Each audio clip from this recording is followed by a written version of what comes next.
I ignored the text from an unknown number that just said he's not who you think he is. Until my sister's wedding day, when a woman stood up to object. The music swelled. My sister, Laura, looked radiant at the end of the aisle. I was her maid of honor, my own heart full of joy for her. Then, a voice cut through the string quartet. I object. Every head turned. A woman in a simple gray dress was standing up from a pew in the back. She wasn't crying or yelling. Her voice was calm, but it carried a weight that silenced the entire church. My fiancé, Mark, squeezed my hand. Who is that? He whispered. I just shook my head, my blood running cold. The text message I deleted 3 months ago flashed in my mind. Asterisk, he's not who you think he is. Asterisk. The woman started walking slowly down the aisle. Laura, I am so sorry to do this here, but you can't marry him. The pastor looked confused. Ma'am, this is a sacred ceremony. If you have a reason to speak, you must state it now. She stopped a few feet from the groom,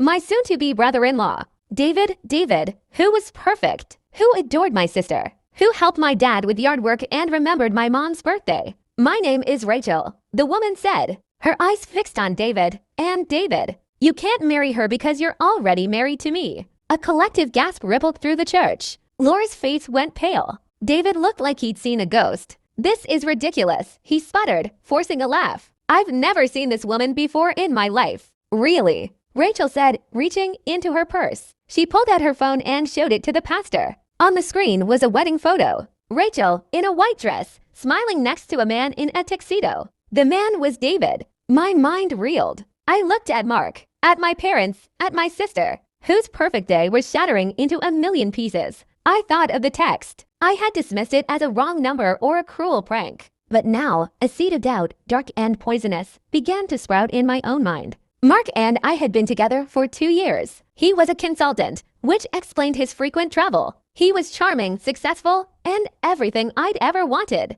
But there were little things. A drawer in his home office that was always locked. A childhood story that changed slightly each time he told it. The way he never, ever talked about his family. Just saying they were not close. I'd ask him once, and he'd gotten quiet, saying they disapproved of his career choice. I'd felt sorry for him and never brought it up again. David, what is she talking about? Laura whispered, tears streaming down her face. She's crazy, Laura, I swear, he said, reaching for her hand. But Rachel wasn't done. Your name isn't David, is it? She said, her voice ringing with certainty. It's Daniel. Daniel Reed. We've been married for 6 years. We have a house in Denver. A dog named Buster. You told me you were on a solo hiking trip in the mountains to find yourself. The name hit me like a physical. Wow, Daniel, not Mark, my.